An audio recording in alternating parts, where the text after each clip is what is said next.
সপ্তাহের দিনগুলোর মধ্যে জুমার দিন হলো সাইয়্যিদুল আইয়াম, শ্রেষ্ঠতম দিন, ফজিলতের দিন। এই জুমার দিন ফজিলত হওয়ার ব্যাপারে হুজুর আকরাম সাল্লাল্লাহু আলাইহি ওয়াসাল্লাম ইরশাদ করেন, এই দিনটি 4 কারণে শ্রেষ্ঠ। 7 দিনের জুমার দিন শ্রেষ্ঠ 4 কারণে। একটি কারণ হলো এই দিনে আল্লাহ পাক আমাদের সকলের আদি পিতা হযরত আদম আলাইহিস সালামকে সৃষ্টি করেছেন, সহিহ মুসলিম শরীফের হাদিস। এবং এই দিনে আল্লাহ পাক রব্বুল আলামিন হযরত আদম আলাইহিস সালামকে জান্নাত দান করলেন। এই দিনে তিনি জান্নাতে প্রবেশ করলেন এবং শুক্রবারে তিনি জান্নাত থেকে বের হয়েছে। তিনি কিন্তু বেহেশতে ছিল। যেই দিন বেহেশত থেকে বের হয়ে দুনিয়ার জমিনে আসলেন সেই দিন শুক্রবার ছিল, জুমার দিন। তো জুমার দিন বানাইলেন, জুমার দিন বেহেশতে প্রবেশ করলেন, জুমার দিন বেহেশত থেকে বের হলেন, জুমার দিন কিয়ামত কায়েম হবে। এই 4 কারণে জুমার দিন শ্রেষ্ঠ। ومن يضلله فلا هادي له ونشهد أن لا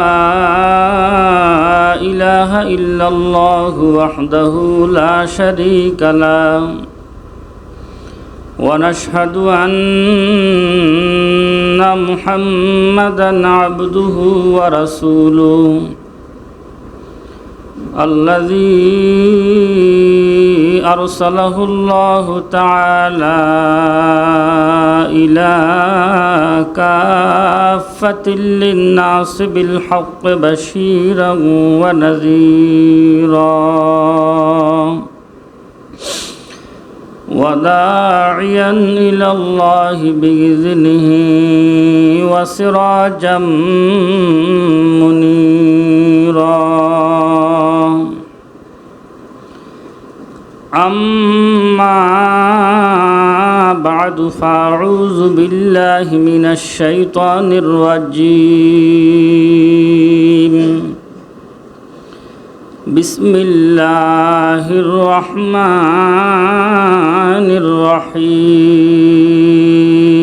الرحيم. بل تؤثرون الحياة الدنيا والآخرة خير وأبقى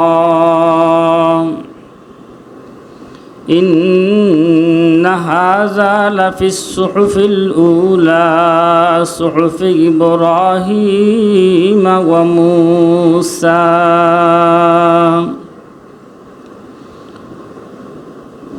وقال سيدنا رسول الله صلى الله عليه وسلم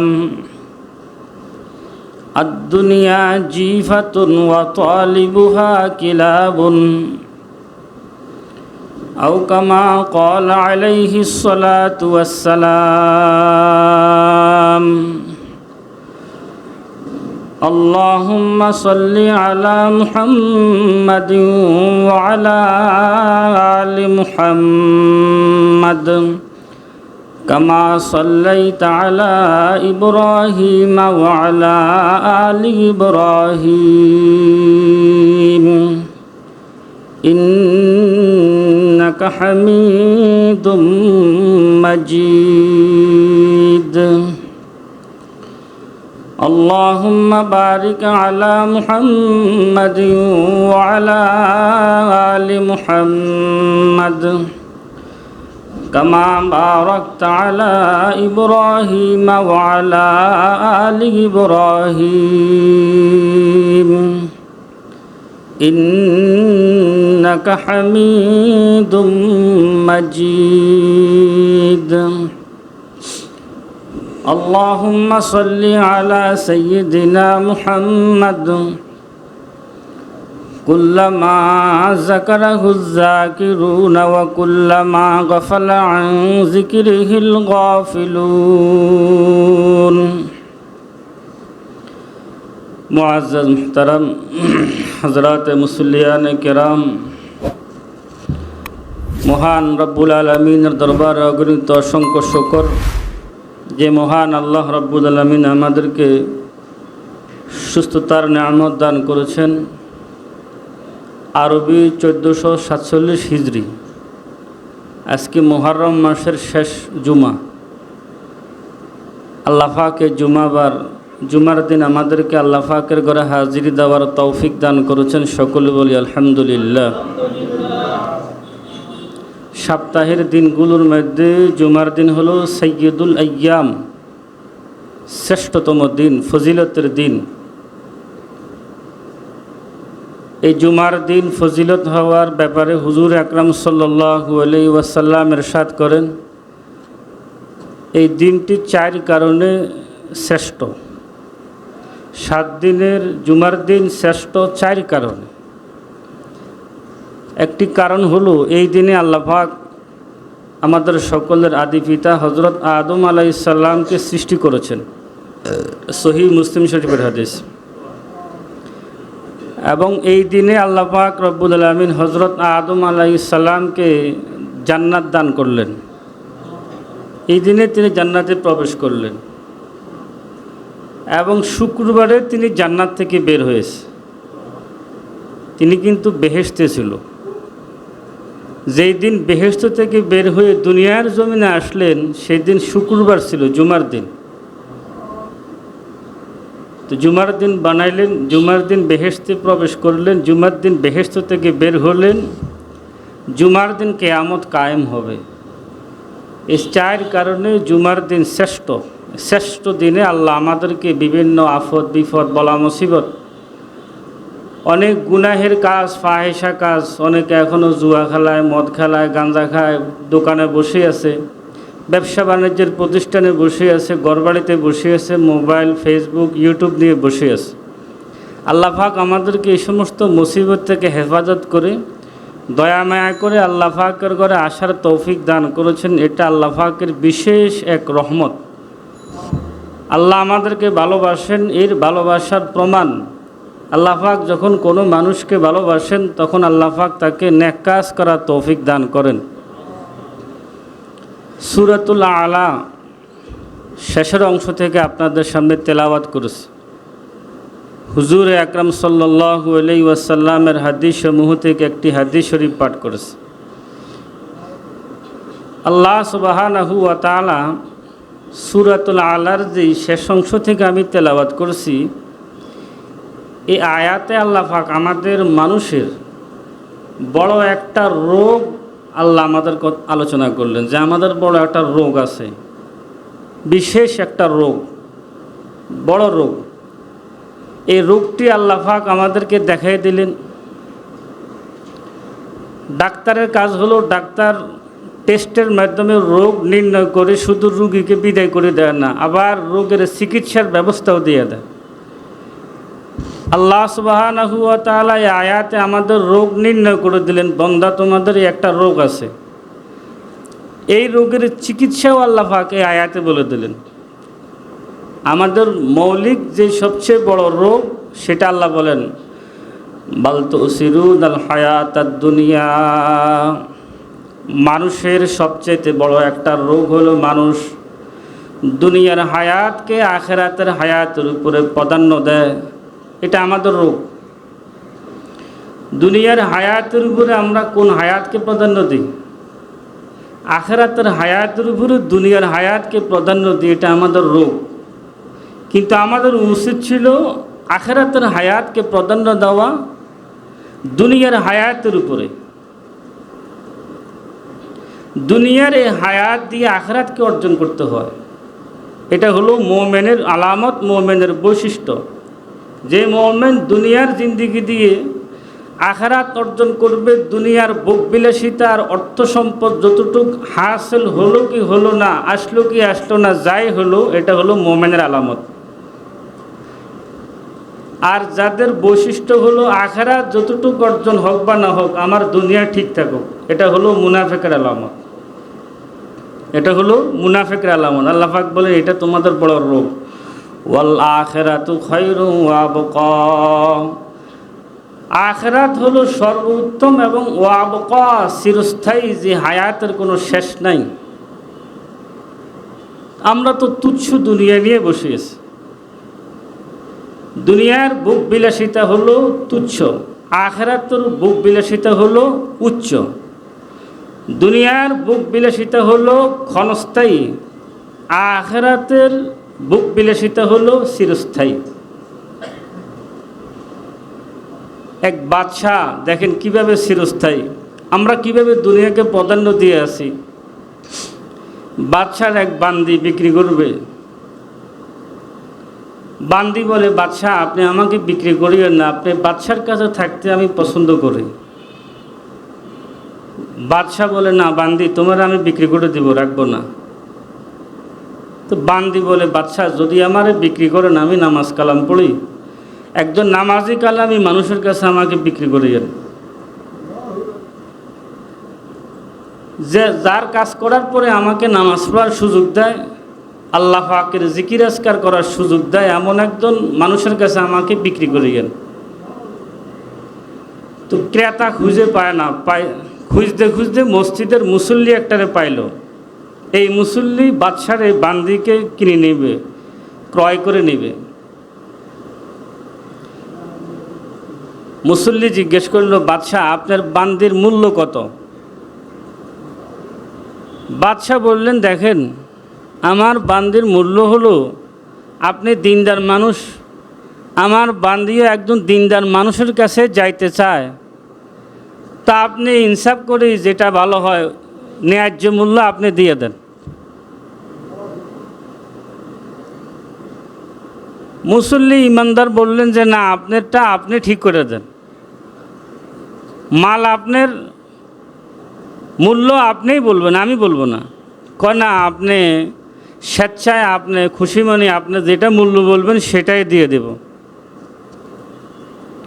তো মুসল্লি বললেন, আপনার এই বান্দির মূল্য হলো একটা খাজুরের বিচি, এই খাজুরের বিচি দিব আমি, এটা দিয়ে আমি আপনার বান্দি ক্রয় করে নেব।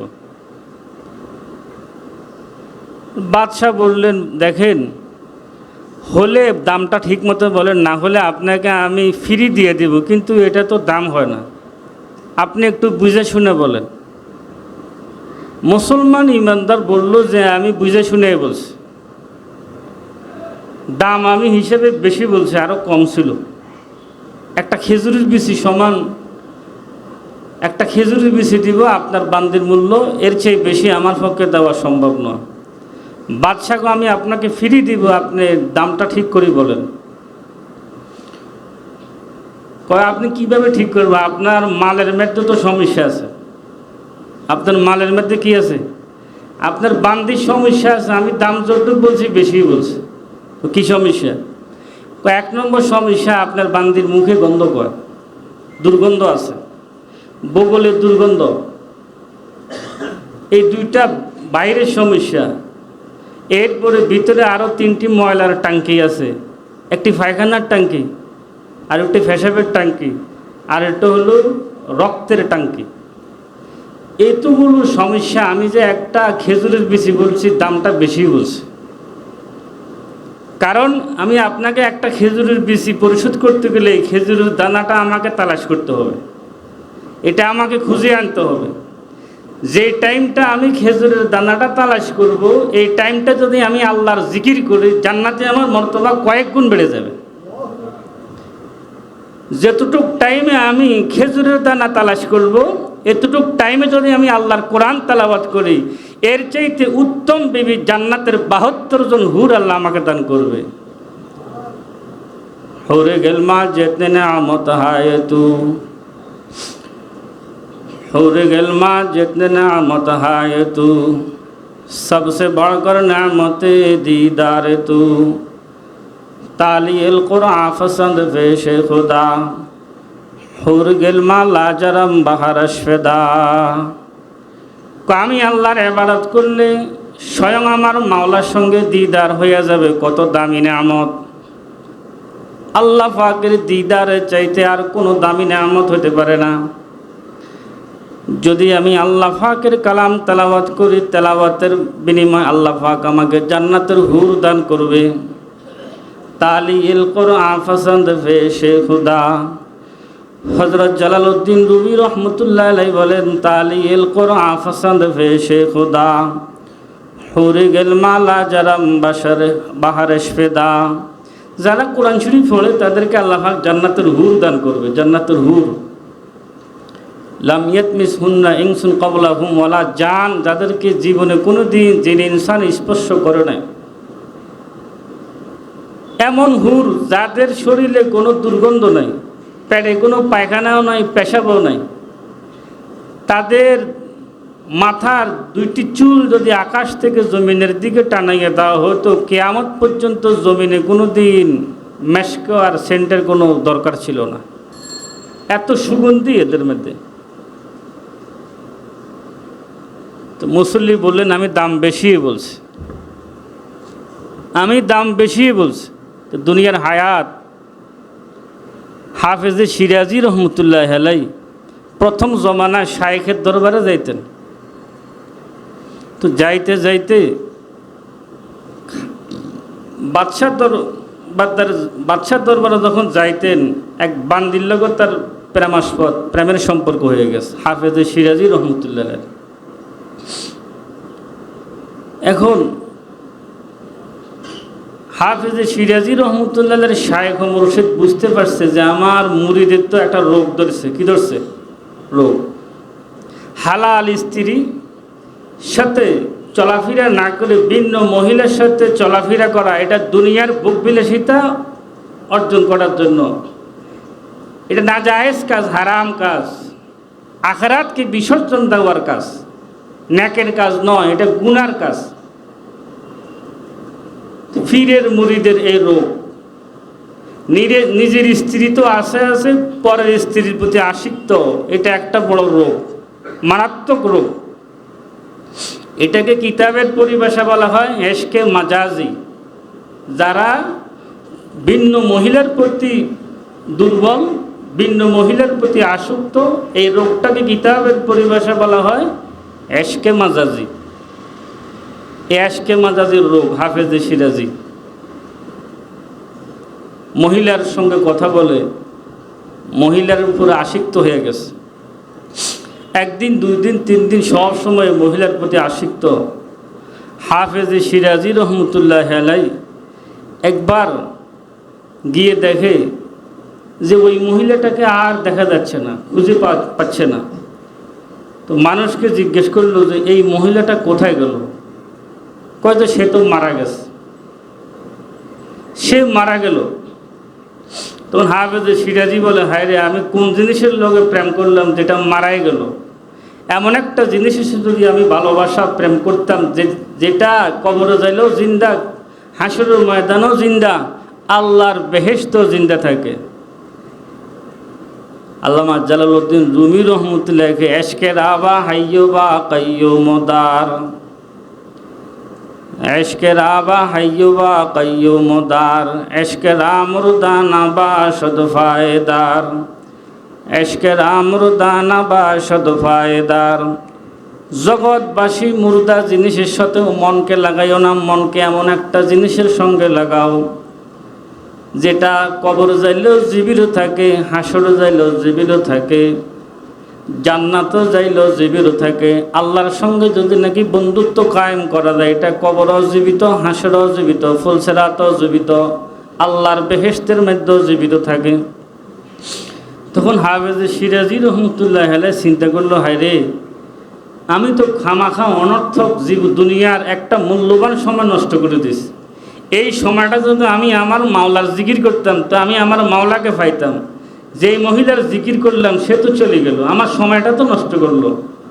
হাফেজে সিরাজি আফসোসের সঙ্গে নিজে পড়তেছে, বসনু হাফেজ বতা গুইগাম কে গুল তাজা নমি মানত, বসনু হাফেজ বতা গুইগাম কে গুল তাজা নমি মানত, আগার মানদ সবে দিগার নমি মানত, গোলাজ গোলশান জুদা গাস্তা তরু তাজা নমি মানত, আগার মানদ সবে দিগার নমি মানত, হেজাবে নৌরু সাদর বরে শৌহর নমি মানত, اگر ماند شب دیگر نو مہمانات ہمیشہ عزت مہمان با ایک خانہ نو مہمانات اگر ماند شب دیگر نو مہمانات হাফেজ সিরাজি নিজেকে বুঝায় তুচ্ছ দুনিয়ার জন্য পাগল হইয়া তোমার ক্ষণস্থায়ী উচ্চ জিন্দিগি দুনিয়া আখিরাতকে তুমি নষ্ট করছো। দেখো বৈষ্ণু হাফেজ বতা গুইয়াম কে গুল তাজা নমি মানত আজকে যদি বাগান থেকে ফুল যদি ছেঁড়া হয় এই ফুল আজকে যতটুকু সুগন্ধ থাকবে আর তরুতাজা থাকবে পরের দিন আর থাকবে না। কিছুতেই দুনিয়ার কোনো মেডিসিন এই ফুলকে আগামী দিন এই অবস্থা রাখতে পারবে না, এটা পরের দিন পচে গলে যাবে, ময়লার জুড়িতে চলে যাবে। হামেশা ইজ্জতে মেহমা বয়কে খানা নো মেহমানাদ আগার মানাদ সবে দিগার নো মেহমানাদ। নতুন দুলা যেদিন আসে দুলারে শাশুড়ি যেভাবে খানা দেয় প্রথম দিন যেভাবে খানাটা দেয় টাইট করে এক খাবার দেয়, কিন্তু শাশুড়ি জামাইও মোটামুটি খরচ করে আসে। এই খাবার প্রথম দিনের খাবার জামাই দ্বিতীয় দিন আর পায় না। প্রথম দিন শাশুড়ি যদি জামাইকে 10টা আইটেম খাবার তৈরি করে দেয় পরের দিন 10 আইটেম পাবে না, হয়তো 8 অথবা 5 আইটেম, কিন্তু কমে যাবে, থাকবে না। গোলাজ গুলশান জুদা গাস্তা তরু তাজা নমি মানাদ আগার মানাদ সবে দিগার নমি মানাদ হেজাবে নৌ অরুসা দরবরে শৌহর নমি মানাদ আগার মানাদ সবে দিগার নমি মানাদ। যেই ছেলেমেয়ের আজকে নতুন বিবাহ হয়েছে এদের আজকে বাসর ঘর, যাদের মনে করেন আজকে বিবাহ হলো এদের আজকে বাসর ঘর হইল, কিন্তু ওই বাসর ঘর সারা জীবন আর ফিরে আসবে না, এটা আজকেই শেষ। পরের দিন এই মজার এই আনন্দের ঘর আসবে না, আজকেই শেষ। হাফেজ সিরাজি নিজের বলেন যে মহিলার প্রতি তুমি পাগল হয়েছো মহিলা শেষ হয়ে গেছে, তুমিও তো একদিন শেষ হয়ে যাবে। এমন জিনিসের সাথে সম্পর্ক রাখবা, এমন জিনিসের সাথে সম্পর্ক রাখো যেটা জীবনে কোনোদিন শেষ হবে না। এশকের আবা হাইয়ুবা কাইয়ুমদার এশকের আমরদানা বা সদফায়েদার। আল্লাহর সঙ্গে মহব্বত কায়েম করা তা আল্লাহ পাক আমাদের মৌলিক একটি বড় রোগ, সে রোগটা হলো আমরা আখিরাতের হায়াতের উপরে দুনিয়ার হায়াতকে প্রাধান্য দিয়ে থাকি। বাল তুসিরুনাল হায়াতাদ দুনিয়া ওয়াল আখিরাতু খায়রুন ওয়া আবকা। দুনিয়ার হায়াতকে আমরা প্রাধান্য দিতেছি দুনিয়া অর্জন করার পিছনে। হযরত খাজা ওবায়দুল্লাহ আহরার রহমতুল্লাহ বলেন জগতের মানুষ দুনিয়া অর্জন করতে কোনো বাধা নাই, দুনিয়ার টাকা পয়সা অর্থ সম্পদ বাড়ি গাড়ি অর্জন করতে কোনো সমস্যা নেই যদি এটা আল্লাহর মাখলুকের খেদমতের জন্য হয়। কার খেদমত? হযরত শেখ সাদি রহমতুল্লাহ বলেন খুরদান বরায়ে জিস্তান না জিস্তান বরায়ে খুরদান। অর্থ সম্পদ মানুষের জীবন যাপনের জন্য, মানুষের জীবন অর্থ সম্পদ সঞ্চয়ের জন্য নয়। আমরা আমাদের জীবনটাকে বানাই ফেলছি সম্পদ কামানোর জন্য, আর সম্পদটা হলো আমাদের জীবন যাপন করার জন্য। এই জন্য বুজুর্গানে দিন বলেন যত সম্পদ হবে তত বড় চৌকিদার পাহারাদার, তত বড় পাহারাদার তত বড় পেরেশানি। তবে এই সম্পদ যদি আল্লাহর মাখলুকের পিছনে ব্যয় হয়, আল্লাহ পাকের পিছনে ব্যয় করা হয়, আল্লাহ রসুলের তরিকা মতো খরচ করা হয়, তাহলে এই সম্পদ হলো অনেক দামি। মোল্লা আব্দুর রহমান জামি রহমতুল্লাহ লেখে, মোল্লা আব্দুর রহমান জামি একজন বিখ্যাত বুজুর্গ মানুষ ছিলেন, ইয়েমেনের একজন বড় লেখক। শরহে জামি নামক একটা কিতাব লেখেন, বিখ্যাত কিতাব, আরবি গ্রামারের শ্রেষ্ঠতম কিতাব লিখেছেন হজরত মোল্লা আব্দুর রহমান জামি রহমতুল্লাহ। অনেক বড় আলেম, মাদ্রাসার লাইনে যারা পড়ে তারা জানে যে হজরত মোল্লা আব্দুর রহমান জামি কত বড় আলেম। কিন্তু আলেম হলে এলেম অর্জন করলে ঠিক হয় না, কিন্তু নূরে নবুয়ত অর্জন করতে হলে আল্লাহ ওয়ালাদের সোহবতে যাইতে হয়। তখন নূরে নবুয়ত হাসিল হয়। এলিম তো অনেক বেশি, রাস্তা দিয়ে হাঁটাচলা করে, একদিন রাস্তার বাম পাশে দিয়ে চলে মোল্লা আব্দুর রহমান জামি। তো মানুষে বলে, মোল্লা আব্দুর রহমান, আপনি এত বড় একজন আলেম, রাস্তার বাম পাশে চলেন, সুন্নত মোতাবেক জীবন যাপন করতেছেন না, একজন আল্লাহওয়ালার সোহবতে গিয়া সুন্নতের জীবন যাপন শুরু করে দেন না। মনের মাইন্ডে লেগে গেল, আসলে আমার তো আমল সুন্নত মোতাবেক হচ্ছে না। সুন্নতের জীবন যাপন করার জন্য শায়েখ খুঁজতেছেন, মুরব্বী।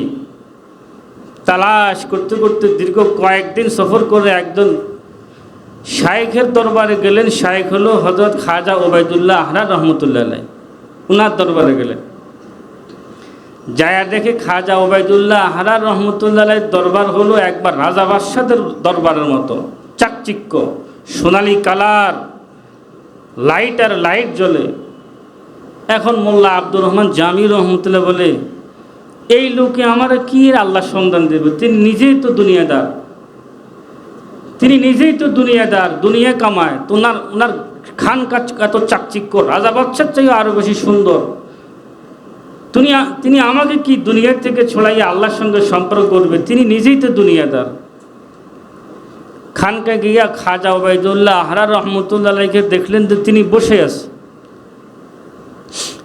খাজা ওবায়দুল্লাহ আহরার রহমতুল্লাহ আলাইহিকে কিছু না বলিয়ে মোল্লা আব্দুর রহমান জামি রহমতুল্লাহ আলাইহি বের হয়ে গেছে যে না, এখানে বয়াত হওয়া যাবে না, উনি আমাকে আখিরাতের কোনো সন্ধান দিতে পারবে না, আমি চলে যাব। এটা মনে মনে সিদ্ধান্ত। যাবার সময় খাজা ওবায়দুল্লাহ আহরার রহমতুল্লাহ আলাইহি গেটের মধ্যে লিখে দিয়েছে, নামরো দাস্তা কে দুনিয়া দোস্তে দারদ, নামরো দাস্তা কে দুনিয়া দোস্তে দারদ। যেই মানুষটা দুনিয়া অর্জন করে, সেই মানুষটা জীবনে কোনোদিন মানুষকে আল্লাহর সঙ্গে সম্পর্ক করাই দিতে পারে না। এই বলে মোল্লা আব্দুর রহমান জামি রহমতুল্লাহ চলে আসলেন। দীর্ঘ লম্বা সফর, ক্লান্ত, এক মসজিদের বারান্দার মধ্যে একটু শুইলেন। ঘুম এসে গেল, সাথে সাথে দেখতেছে কেয়ামত কায়েম হয়ে গেছে। ঘুমের মাধ্যমে দেখতেছে কেয়ামত কায়েম হয়ে গেছে, কিন্তু যেই দোকানদারে পয়সা পাবে, পাওনাদারে টাকা পাবে, অনেকে জায়গা জমিন পাবে, সবাই তাকে ধরছে যে আজকে আমাদের পাওনা দিয়ে দম, লাতুয়াদ্দুনাল হুকুকা ইলা আহলিহা। আখিরাতের ময়দান, হাসরের ময়দান এমন একটা দিন, এমন একটা ময়দান যেখানে সবাই সবার প্রাপ্য পরিশোধ করতে হবে, হক দিয়ে দিতে হবে। সেখানে হক রাখা কোনো সম্ভব নয়। হক যদি দিতে না পারে তাহলে নিজের ন্যাক দিতে হবে। ন্যাক দিতে সম্ভব যদি না হয় তাহলে যে পাবে তার গুনাহ নিয়ে আসতে হবে, তার গুনাহ আমার আমলনামা দিয়ে দেবে। মোল্লা আব্দুর রহমান জামি রহমতুল্লাহ দেখতেছে যে আমার কাছে তো অনেক পাওনা, শরীরে দিয়ে ঘাম জড়তেছে, আমি কোত্থেকে দিব, আমার কাছে তো কিছুই নেই। এমন সময় দেখতেছে যেই শায়েখের দরবার থেকে চলে আসছেন খাজা ওবায়দুল্লাহ আহরার, তিনি দৌড়ে আসতেছে, আয়সা বলতেছে, আব্দুর রহমান তোমার কি হয়েছে? কয়েছে, হুজুর আমার কাছে তো কিছুই নাই, পাওনাদারের পাওনা পরিশোধ করতে হবে, আমার কাছে তো কিছুই নাই। বলে যে আমার কাছে আছে, তুমি নিয়ে তাদের পাওনা পরিশোধ করে দাও। সাথে সাথে ঘুম থেকে জেগে গেলেন। ঘুম থেকে জেগে চিন্তা করেন, দরবারও হক, ফিরও হক, কিন্তু আমি বুঝতে পারি নাই, আমি চলে আসছি। মোল্লা জামি রহমতুল্লাহ আবার পুনরায় দরবারে চলে গেলেন। খাজা ওবায়দুল্লাহ আহরা রহমতুল্লাহ দরবারে গেলেন। যাওয়ার সাথে সাথে খাজা ওবায়দুল্লাহ আহরা রহমতুল্লাহ এলহাম এবং কাশওয়ালা মানুষ ছিল। কেন গেলেন এটা আল্লাহ ওনাকে জানাই দিয়েছে। বলেন যে, আব্দুর রহমান, কবিতা তো এক লাইনে হয় না, অন্তত আরেক লাইন লিখতে হয় একটা কবিতা বানানোর জন্য। তুমি তো এক লাইন লিখে চলে গেছো, আরেক লাইন লিখে দাও, আরও এক লাইন লিখে দাও। তখন মোল্লা আব্দুর রহমান জামি রহমতুল্লাহ কবিতার বাকি অংশ লিখলেন, আগার দারদ বরাগে দোস্তে দারদ। প্রথম অংশ লিখলেন, নামর দাস্তা কে দুনিয়া দোস্তে দারদ, আগার দারদ বরাগে দোস্তে দারদ। যে অর্থ সম্পদ আল্লাহ থেকে বুলাইয়া দেয়, সে মানুষটা আল্লাহওয়ালা হতে পারে না, মানুষকে আল্লাহর প্রতি আনতে পারে না। হ্যাঁ, সে হলো আল্লাহওয়ালা, সে হলো বুজুর্গ, যে তারা টাকা পয়সা আল্লাহওয়ালাদের পিছনে খরচ করে। মাখলুকের পিছে খরচ করে সে হলো শ্রেষ্ঠ। ইরহামু মান ফিল আরদ ইয়ারহামুকুম মান ফিস সামা। আল্লাহর হাবিব জনাব মুহাম্মদুর রাসূলুল্লাহ সাল্লাল্লাহু আলাইহি ওয়াসাল্লাম ইরশাদ করেন, তুমি টাকা পয়সা কামাও, অর্থ সম্পদ কামাও, দুনিয়ার মানুষের পিছে ব্যয় করো, আল্লাহ পাকের রাস্তায় খরচ করো, যার নাই তাকে দান করো, ইয়ারহামুকুম মান ফিস সামা, আসমানওয়ালা আল্লাহ পাক তোমার উপর রহম করবে, আল্লাহ পাক তোমার উপরে দয়া করবে। যেই সম্পদের উদ্দেশ্য মাত্র দুনিয়া আখিরাতের উদ্দেশ্য নয়। আল্লাহর হাবিব ফরমান, সময় হয়ে গেছে। ক্বালা রাসূলুল্লাহ সাল্লাল্লাহু আলাইহি ওয়াসাল্লাম, আদ-দুনিয়া জিফাতুন ওয়া তালিবুহা কিলাবুন। নবীজি বলেন, দুনিয়া হলো একটা মুর্দা জিনিস, একটা মুর্দা জিনিস, মুর্দা ওয়া তালিবুহা কিলাবুন। এই দুনিয়ার তলবগার, দুনিয়া অনুসন্ধানকারী হলো একটা কুকুরের মতো। আর দুনিয়া জিফাতুন ওয়া তালিবুহা কিলাবুন। যেই ব্যবসা বাণিজ্যের মাধ্যমে যাকাত থাকে না, নামাজ থাকে না, রোজা থাকে না, হজ থাকে না, এই সম্পদশালী ব্যক্তি আল্লাহর হাবিব ফরমান, তালিবুহা কিলাবুন, কুকুরের মতো। কুকুরের নেই। দেখেন মুহাদ্দিসিনে কেরাম লেখেন, যারা দুনিয়া অর্জন করে আখিরাতের কথা ভুলে গেল, তাদেরকে কুকুরের সাথে সাদৃশ্য দিলেন। কাউয়ার সাথে দিতে পারতো। কাউয়া বাংলাতে কাক বলে, উর্দু ভাষা কাউয়া বলে। মানুষকে কাউয়ার সাথে উদাহরণ দেয় নাই 5 কারণে। 1 নম্বর কারণ হলো, কাকে কোনো মুর্দা জিনিস পাইলে খাবার সময় কাকে একা একা খায় না, সাথী সঙ্গী সবাই কা কা করে ডাকে আনে, সবাই মিলে খাও। কিন্তু এটা কুকুরে বরদাস্ত করে? কুকুরের এটা সহ্য হয়নি যে আমার সাথে আমার আরেকজন সাথী সঙ্গী, আমার পাশের গল্লির বন্ধু, আমার কুকুর, সেও আমার সঙ্গে এখানে মুর্দা জিনিসটা খাবারের মধ্যে অংশগ্রহণ করুক। এটা কুকুরে চায়নি, কুকুরে চায় না। হযরত আলী রাদিয়াল্লাহু তাআলা বলেন, আজীব কথা, দেওয়ান একটা কিতাব আছে, ওখানে লেখছে মানুষ সম্পদ নিজেও খাইতে পারে না। কি করতে পারে না? পাশের কুকুররা তো খাইতে দেয় না, নিজেও খাইতে পারে না। কারণ পাশের 5টা কুকুর যখন তার উপরে হামলা চালাইলো খাবারের জন্য, সে তাকে দিবে না, তারাও তাকে ছাড়বে না। 2 গ্রুপে কামড়াকামড়ি করতে করতে মুর্দা জিনিসটা পয়সা মাটির সাথে মিলে মাটি হয়ে গেছে। মানুষও এই স্বার্থের জন্য কামড়াকামড়ি করতে করতে করতে করতে তার স্বার্থটা মাটি হয়ে যায়, শেষ কিছুই পায় না। এই কারণে কুকুরের সাথে তাসবিহ দিলেন। কাকের আরেকটা স্বভাব, একটা কাক যদি মারা যায়, সেখানে ওই কাকটাকে যদি নাকি টানাইয়া রাখা হয়, আর কোনো কাক সেখানে আসবে না, কোনো কাক সেখানে আসবে না। একটা কাক মারা গেছে। কিন্তু কুকুরের মধ্যে এই বৈশিষ্ট্য নাই। শ্রীগালের সাথেও আমাদেরকে তাসবিহ দিতে পারতো। শিয়াল মানুষকে কুকুরের সঙ্গে তাসবিহ দিলেন যে শিয়াল রাত্রে খায়, দিনে খায় না। দেখবেন গ্রামে যখন ছিলেন, আপনার মোরগ চুরি হইতো, হাঁস চুরি হইতো রাত্রে, দিনের বেলা চুরি হয় না। শিয়ালে মুরগি আর হাঁস রাত্রে খায়, দিনে খায় না। কুকুরে রাত্রেও খায়, দিনেও খায়। একটা কুকুর মারা গেলে সে তার জাতি সেটাও সে চায় না, সেখানেও সে যে হামলা করে। ওই স্বভাবটা মানুষের মধ্যে আছে। তার ব্যক্তিগত সম্পদ, হালাল সম্পদ থাকা সত্ত্বেও হারামের প্রতি তার অনেক চাহিদা থাকে। এটা কুকুরের স্বভাব। এই জন্য আল্লাহর হাবিব বলেন, আদ-দুনিয়া জিফাতুন ওয়া তালিবুহা কিলাবুন। আল্লাহর হাবিব ফরমান, দুনিয়া হলো একটা মুর্দা জিনিস, এই দুনিয়ার তলবগার হলো কুকুরের ন্যায়। ওয়াজ আবার উল্টা বুঝে বলেন না যে হুজুর আমাকে কুকুরের সাথে তাসবিহ দিয়েছে, নাউজুবিল্লাহ, সেটা নয়। এটা না বোঝানো হলো, আমরা যারা আখিরাতকে বাদ দিলাম, আখিরাতকে ভুলে গেলাম, শুধু দুনিয়ায় দুনিয়া করতেছি, তাদের জন্য আল্লাহর হাবিব জনাব মুহাম্মদুর রাসূলুল্লাহ সাল্লাল্লাহু আলাইহি ওয়াসাল্লাম এই উপমাটা দিলেন, আদ-দুনিয়া জিফাতুন ওয়া তালিবুহা কিলাবুন। দুনিয়া হলো একটা মুর্দা জিনিস, এই মুর্দা জিনিসের অনুসন্ধানকারী হলো দুনিয়া কুকুরের ন্যায়। আল্লাহ পাক রব্বুল আলামিন আমাদের সবাইকে আমল করার তৌফিক দান করেন। আল্লাহ পাক আমাদেরকে আখিরাতের সুউচ্চ মাকাম অর্জন করার তৌফিক দান করেন, সহি বুঝার তৌফিক দান করেন। যাদের কবলাল জুমা 6 রাকাত সুন্নত বাকি আছে আদায় করুন।